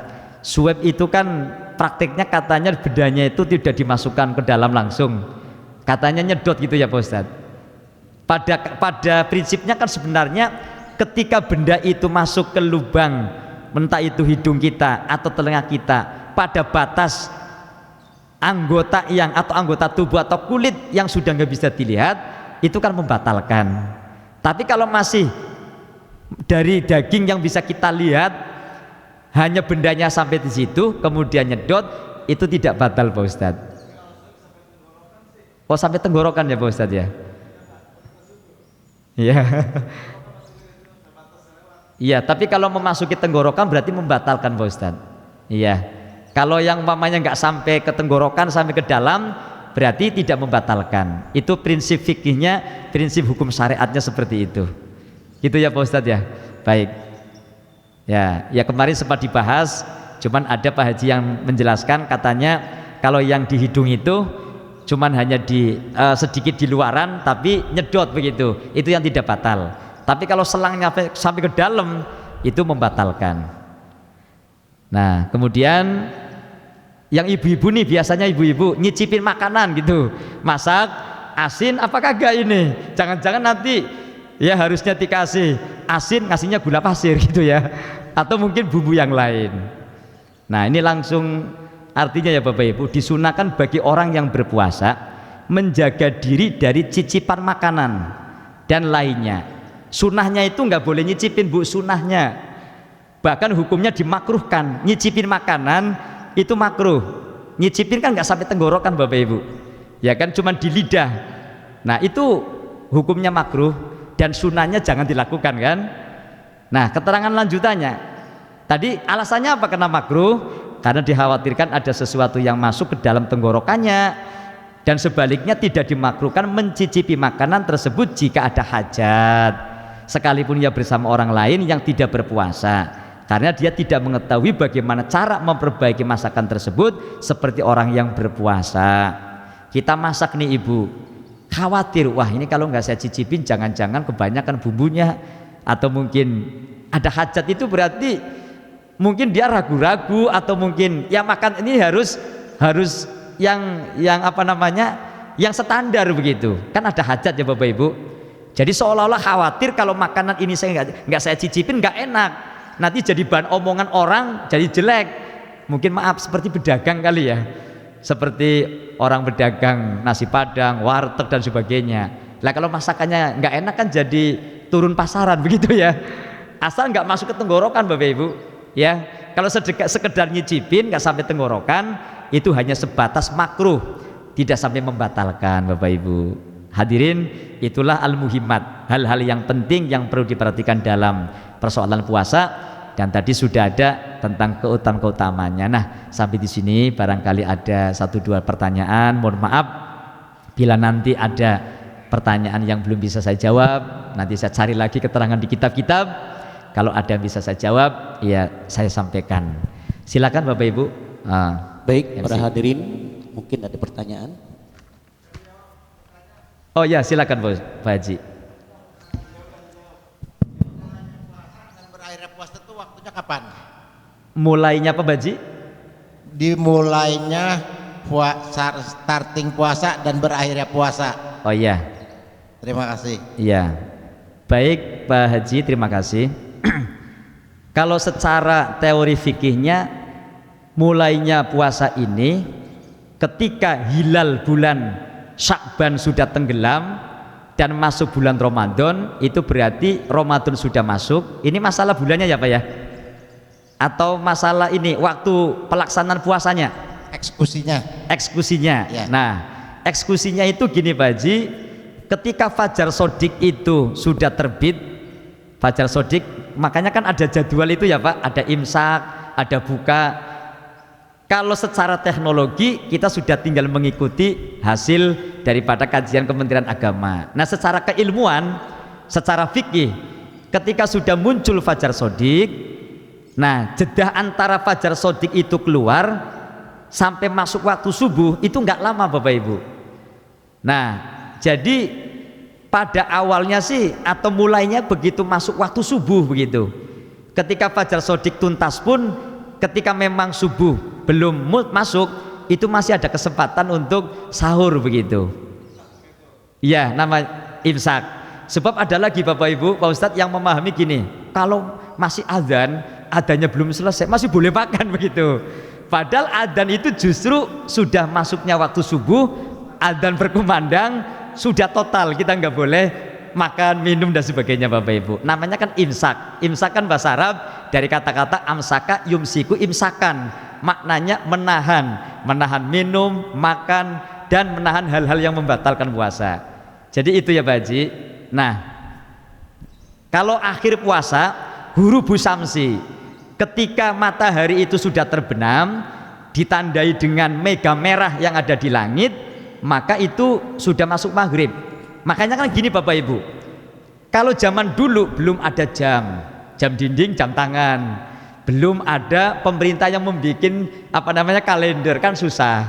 Nah, orang dulu Bapak Ibu diceritakan dalam kitab-kitab fikih, ada yang patokannya begini, kalau pagi-pagi ayam-ayam itu berkukuluruk apa itu Pak? Iya, berkokok gitu ya, itu menunjukkan subuh sudah masuk. Itu ikhtiar, ijtihad kita gitu. Nah, itu berarti subuh sudah masuk, berarti kita sudah nggak boleh makan apa-apa. Ada lagi Bapak Ibu yang patokannya menjahit pakaian. Oh, kalau saya menjahit pakaian sudah sekian helai, sekian ini, berarti waktu ini sudah datang gitu. Itu zaman dulu Bapak Ibu, teknologi belum maju. Nah, sekarang sudah ada teknologi. Berarti teorinya tadi Pak, berbuka puasa ya ketika waktu asar sudah habis, maghrib sudah masuk, bahasa Arabnya hurubus syamsi, terbenamnya matahari, ditandai dengan mega merah yang ada di langit Bapak Ibu Pak Haji, itu berarti sudah boleh berbuka puasa. Bahkan sunnah takjil, mempercepat berbuka puasa. Ya gimana Pak Haji? Jadi itu kan ada 3 waktu. Ya, waktu betul. pertama imsak, Ya, sebagai notifikasi. Waktu kedua subuh, dan waktu terakhir itu terbitnya matahari.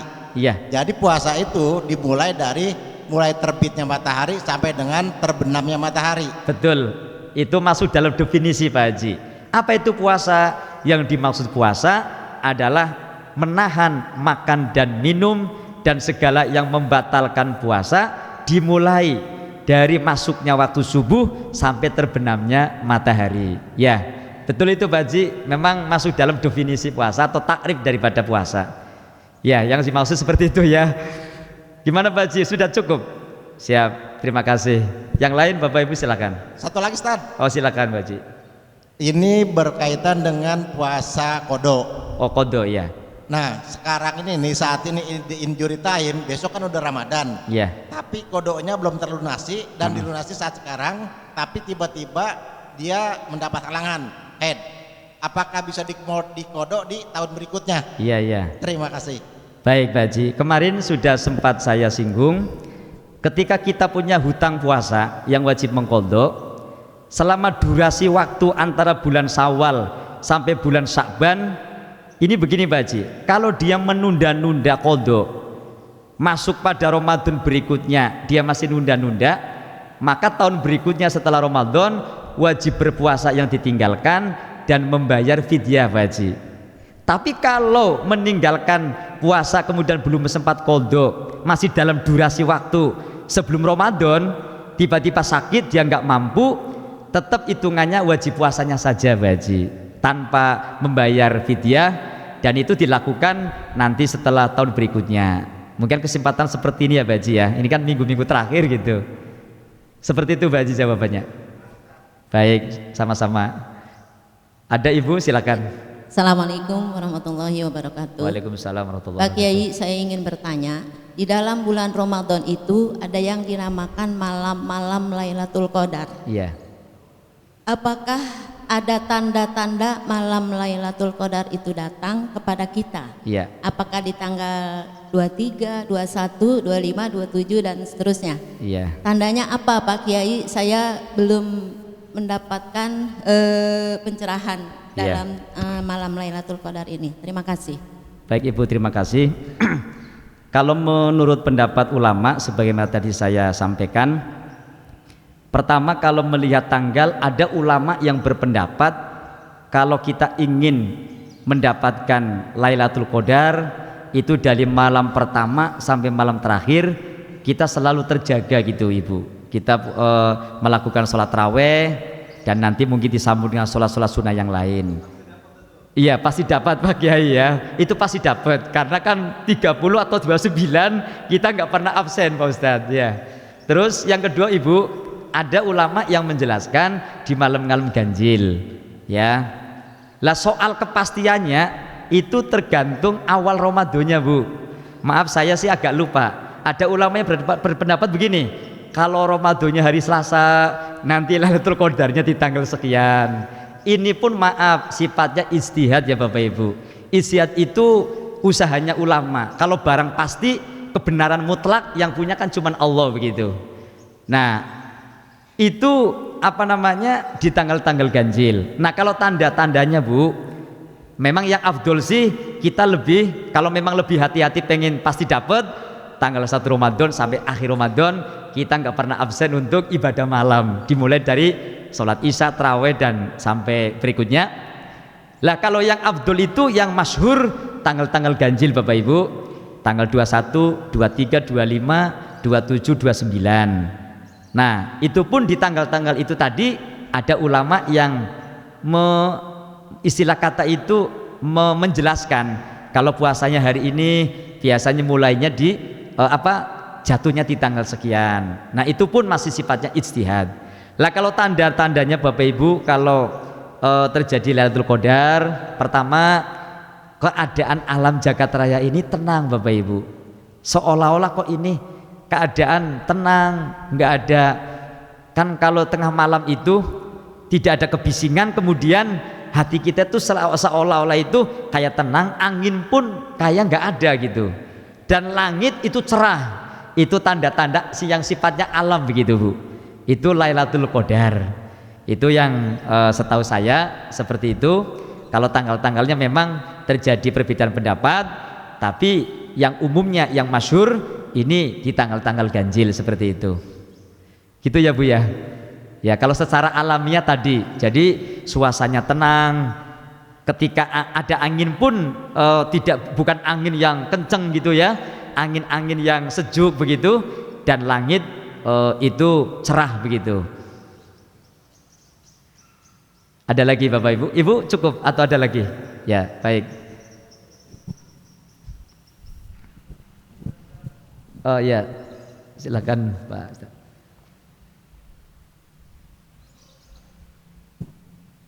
Terima kasih Ustaz. Saya mau tanyain tentang aja berwudu pada waktu puasa, karena ada sebagian bilang bahwa berwudu pada bulan puasa sebaiknya tidak berkumur. Ada seperti yang berkumur. Berkumur ya Pak ya? Iya. Karena itu makruh katanya. Iya, Jadi iya. sebaiknya yang makruh-makruh itu kan dihindari. Iya iya. Ini menurut Ustaz seperti apa ya tadi. Terus yang kedua, pada waktu puasa kita biasanya kita tidur terlalu nyenyak, akhirnya pas bangun pas azan gitu. Iya. Sudah azan. Nah itu apakah puasa itu dilanjutkan atau seperti apa Ustadz? Iya. Karena itu sudah azan. Tapi tadi yang tadi pertanyaan pertama bahwa puasa itu terbitnya matahari sampai terbenamnya matahari. Nah itu Iya. kaitannya seperti apa Ustadz? Iya. Gitu. Tapi Terima kasih. Bapak sudah niat puasa sudah ya Pak ya? Untuk niatnya sudah malam. Kalau niat pas waktu taraweh kita Taraweh, biasanya iya. kan niat sudah ya. Iya. Itu seperti itu. Baik Pak. Untuk masalah wudhu ketika puasa Bu, Pak, secara fikih sih memang demikian. Memang yang namanya berkumur itu hukumnya sunnah di dalam wudhu. Namun ketika berpuasa, batasan-batasan makruh di kumur itu mana gitu? Berkumur ketika waktu zuhur sampai menjelang berbuka puasa, Bapak Ibu. Kalau habis sholat subuh atau kita mau sembahyang subuh, wudhu kita tetap pakai kumur, pakai sedikit membersihkan hidung, itu tidak makruh, tetap sunnah. Tapi yang dimakruhkan, Bapak Ibu, ketika sudah masuk waktu zuhur, mulut kita dalam kondisi pahit, nggak enak, itu justru dimakruhkan. Kenapa? Karena biar kita merasakan betapa nggak enaknya puasa gitu. Karena salah satu fadilah, salah satu keutamaan yang ada di dalam puasa adalah kita mulutnya nggak enak, badannya terasa panas. Maka fikih pun mengatakan bahwa berkumurnya itu makruh, Pak. Jadi makruh itu batasannya kalau duhur sampai menjelang buka gitu. Tapi andekan berkumur, yang penting nggak masuk ke tenggorokan, ya hanya makruh saja. Karena kan kalau kumur kan seger lagi gitu ya. Rasa pahitnya, rasa nggak enaknya itu hilang, Bapak Ibu. Terus kita tambahkan keterangannya tadi, orang puasa itu kan apa Pak? Tidurnya adalah ibadah, diemnya adalah seperti orang bertasbih. Itulah keistimewaan berpuasa, Bapak Ibu. Nah, jadi itu Pak ya, untuk masalah tata cara atau adab daripada berkumur yang hubungannya dengan puasa. Memang batasan kemakruhan itu berarti sebelum memasuki waktu zuhur. Tapi kalau sudah waktu zuhur ke atas, itu makruh, walaupun ketika dijalankan nggak sampai membatalkan puasa.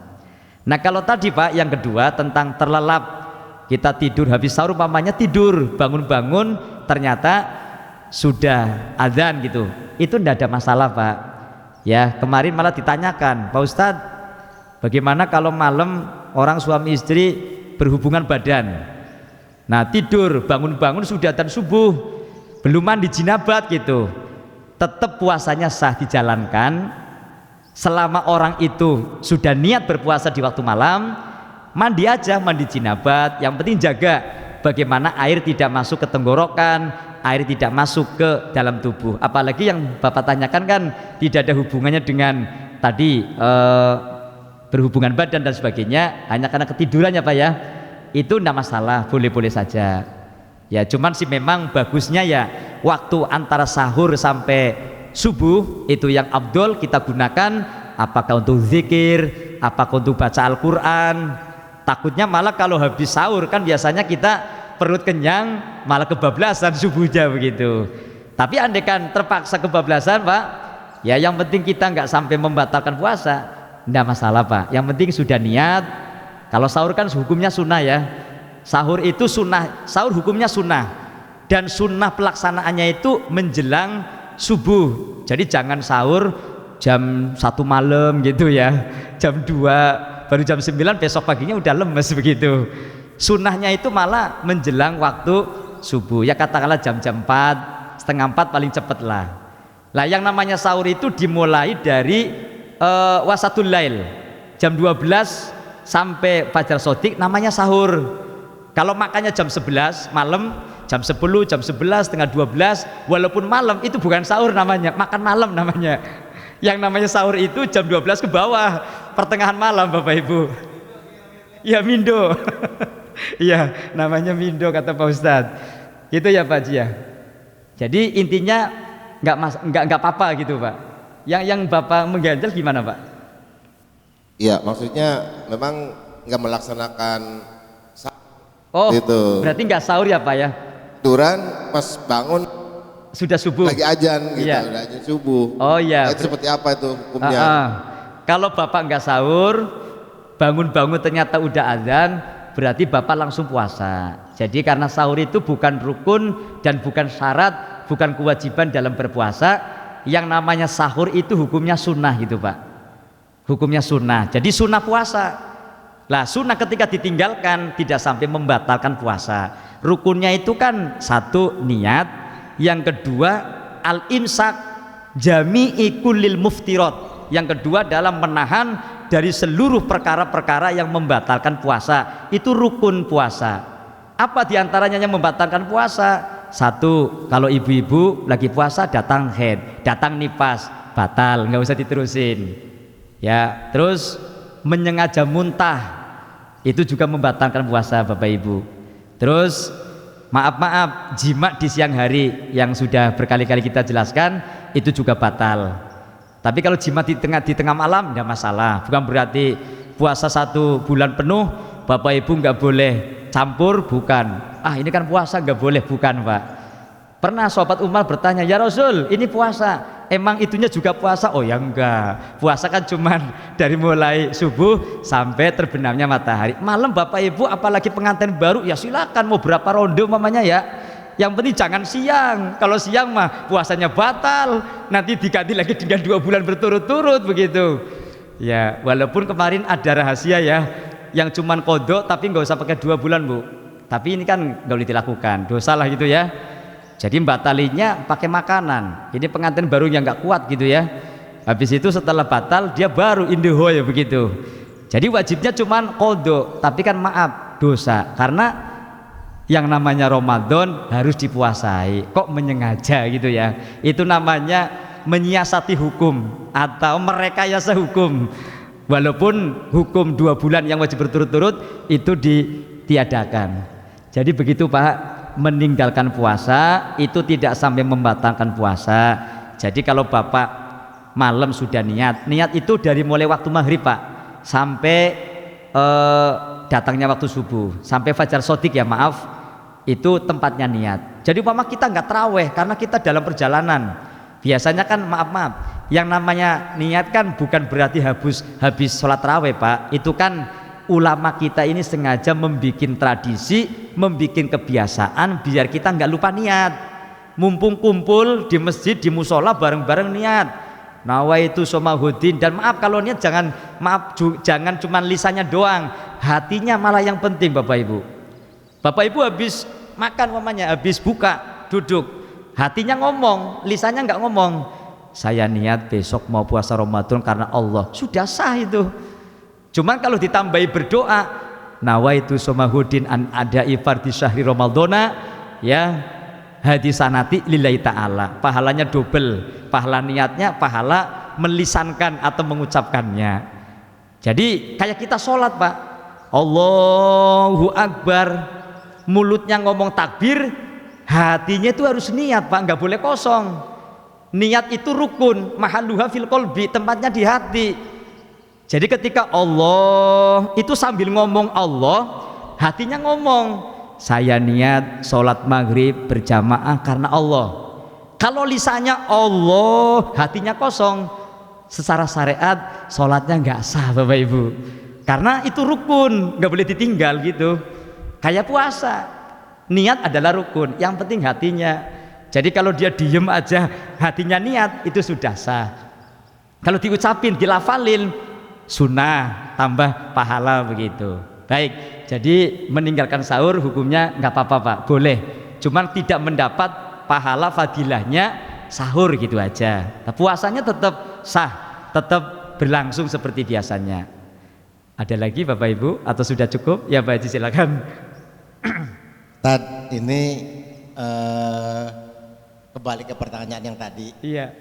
Nah, starting puasa itu dimulai dari terbitnya matahari sampai dengan terbenamnya matahari. Ya fajar shodiq subuh. Ya, kalau terbit matahari kan biasanya sudah terang ya Pak ya. Masuknya waktu subuh gitu. Ya, waktu subuh masuk sampai terbenamnya matahari. Lanjut Pak Haji. Jadi subuh itu udah stop, udah nggak boleh sahur. Iya. Adzan subuh kita sudah puasa Pak. Iya. Enggak, makanya kan tadi saya bilang ada tiga waktu nih. Iya. Waktu imsak, waktu subuh, sama waktu terbit matahari. Iya. Nah, sedangkan puasa dimulainya dari mulai terbitnya matahari sampai dengan terbenamnya matahari. Iya. Artinya sebelum dia terbit kita masih bisa makan. Iya. Jadi terbitnya matahari itu kan kira-kira 5 atau 7 menit setelah subuh. Iya. Nah, ini ya, perlu betul. klarifikasi. Ya, jadi gini Pak, imsak itu kan artinya menahan, berarti subuh itu sebentar lagi ya Pak ya. Ya udah saya jelaskan lagi. Ketika subuh sudah masuk berarti kita sudah puasa. Standarnya ya kalau adzan kan ngikuti waktu ya. Makanya kita harus ngelihat jadwal. Kan kita ngelihat Ramadan hari pertama ini imsaknya itu jam berapa, subuhnya jam berapa Pak. Lah kalau imsak itu sebenarnya persiapan Pak. Sebenarnya masih boleh makan, tapi makruh, takutnya kalau nggak bisa menjaga waktu sebentar lagi masuk subuh gitu.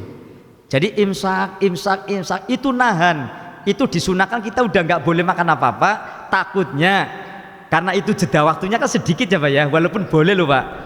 Tapi kalau sudah masuk waktu subuh ya jam berapa 4 sekian menit mamanya ya, itu berarti sudah nggak boleh makan apa-apa gitu. Jadi ketika imsak itu Pak, itu ibarat kita ini lampu kuning ya, lampu kuning. Nah kuning kan akan merah, ketika lampu merah itu masuk waktu subuh. Lampu kuning kita kan harus berhenti, siap-siap akan ada lampu merah gitu. Nah secara fikih bagaimana Pak Ustadz kalau di situ makan boleh tapi makruh? Makruhnya itu takut nyerang waktu subuh, karena kan apa namanya mengkhawatirkan waktu pendek begitu.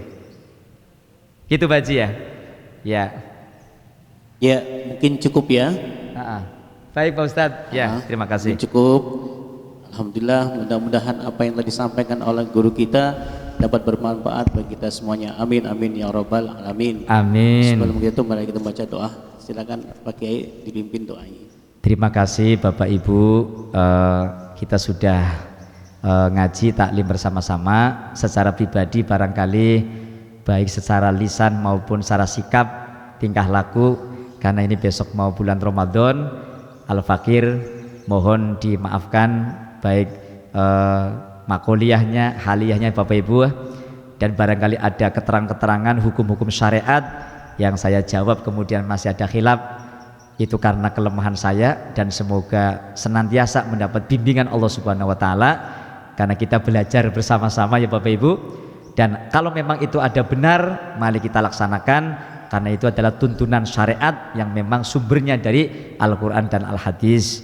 Nah mari kita tutup dengan doa, semoga pertemuan atau kajian kitab fikih atau kitab syariat hukum Islam pada pagi hari ini senantiasa menjadi ilmu yang bermanfaat dan ilmu yang barokah, dan kita bisa mengamalkannya dengan baik. Allahumma amin ya robbal alamin. Al-Fatihah. A'udzubillahi minasyaitonirrajim. Bismillahirrahmanirrahim. Alhamdulillahirabbil alamin arrahmanirrahim maliki yaumiddin. Iyyaka na'budu wa iyyaka nasta'in ihdinas siratal mustaqim siratal ladzina an'amta 'alaihim ghairil maghdubi 'alaihim waladdallin. Amin. Wa'fu anna ya karim wa'fu anna ya rahim irhamna birahmatikal wasi'ah. Allahumma bihaqqil fatihah wa bisirril fatihah wa bikaramatil fatihah wa bimu'jizatil fatihah. Allahumma barik lana fi ta'limina wa barik lana li majlisina wa barik lana li umrina wa barik lana li arzaqina wa barik lana li auladina wa li walidina birahmatika ya arhamar rahimin. Allahumma barik lana fi sya'bana wa ballighna Ramadan. Allahumma barik lana fi sya'bana wa ballighna Ramadan. Allahumma barik lana fi sya'bana wa ballighna Ramadan birahmatika ya arhamar rahimin. Da'wahum fiha subhanakallahumma wa tahiyyatuhum fiha salam wa akhiru da'wahum anil hamdulillahi rabbil alamin. Wallahul muwaffiq ila aqwamit thoriq. Wassalamualaikum warahmatullahi wabarakatuh. Assalamualaikum. Demikianlah kajian pada hari ini. Saya sebagai pengacara mohon maaf bila kekurangan salah saya. Assalamualaikum warahmatullahi wabarakatuh.